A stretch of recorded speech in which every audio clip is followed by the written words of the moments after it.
बात याद रखें, ये घटिया तरीन सोच होती है किसी बंदे के साथ इख्तलाफ करने की, कि आप उसके मौक़िफ़ के साथ इख्तलाफ करने की बजाय उसकी ज़ात के साथ इख्तलाफ शुरू कर दें।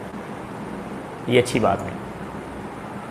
अगर आपने किसी के साथ इख्तलाफ करना है ना, तो उसके मौक़िफ़ के साथ इख्तलाफ करें और मौक़िफ़ को दलाइल की बुनियाद पर रद्द करें, ज़ात के साथ इख्तलाफ करना ना शुरू करें।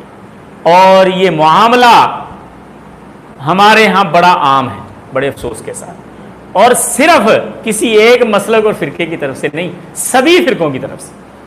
यहाँ तक कि इंजीनियर मोहम्मद अली मिर्ज़ा साहब ने भी यही तरीक़ेकार अपनाया।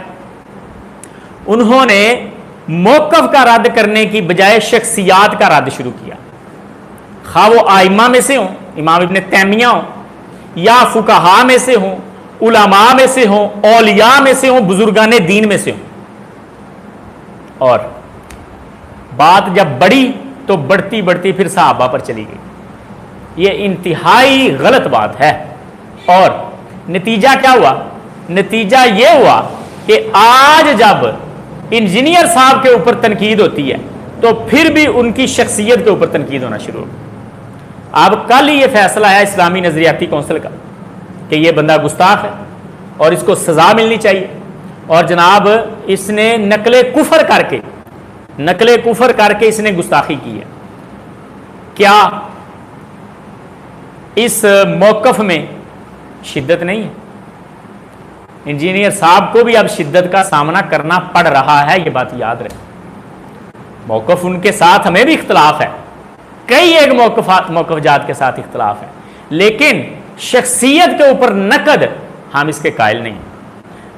अब इंजीनियर साहब ने क्योंकि शख्सियात के ऊपर नकद किया है, तो मुकाबले में उनकी शख्सियत के ऊपर भी नकद होना शुरू हो गया, और लोग उसके लिए वही अल्फाज इस्तेमाल करते हैं, लोंडाल पाड़ा, जो उन्होंने इस्तेमाल किए वही अल्फाज अब उनके लिए इस्तेमाल हो रहे हैं जो उन्होंने बड़ों के लिए किए।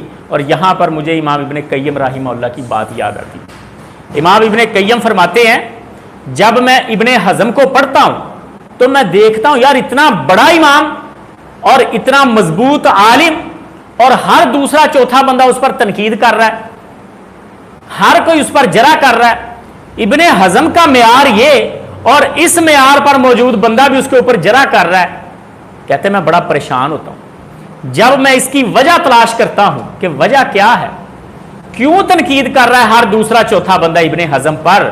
कहते मुझे यह सबब मिला कि इब्ने हज़म की जुबान से उसके बड़े महफूज नहीं रहे। इब्ने हज़म ने हर किसी पर जरा की, तो नतीजा यह निकला आज हर छोटा इब्ने हज़म पर जरा कर। यह जुबान ऐसी चीज है। और हमारे शेख राहिमहुल्लाह कहा करते थे, शेख अब्दुल्ला अमजद छतवी राहिमहुल्लाह, वो कहते थे कि 1 किलो इल्म को हजम करने के लिए 1 मन अकल और फाहम चाहिए। इल्म हर किसी से हजम नहीं होता। थोड़ा सा इल्म आ जाए और तनकीद इस तरीके से करना शुरू कर देना कि किसी की शख्सियत को मजरूह कर देना, यह ऐब वाली बात। हम इसको बिल्कुल पसंद नहीं करते, चाहे इंजीनियर साहब किसी के ऊपर करें या कोई शख्स इंजीनियर साहब के ऊपर करे। शख्सी तनकीद ये अच्छी आदत नहीं है। आप मौक़िफ़ की तरदीद करें और दलाइल के साथ करें। मसले की समझ आ गई? तो यही ऐब मुशरिकीन मक्का में था।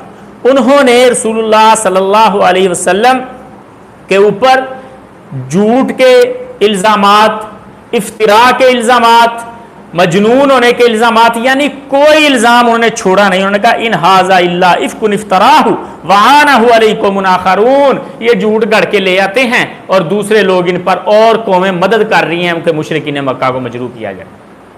ये एजेंट है बाज़ लोगों का मक्का की साख को ख़राब करने के लिए। इस तरह के इल्ज़ामात उन्होंने लगाए और नबी अलैहिस्सलातु वस्सलाम के इन इल्ज़ामात के साथ एक और महाज आराई हुई कि रसूलुल्लाह सल्लल्लाहु अलैहि वसल्लम का सोशल बाइकाट कर दिया गया।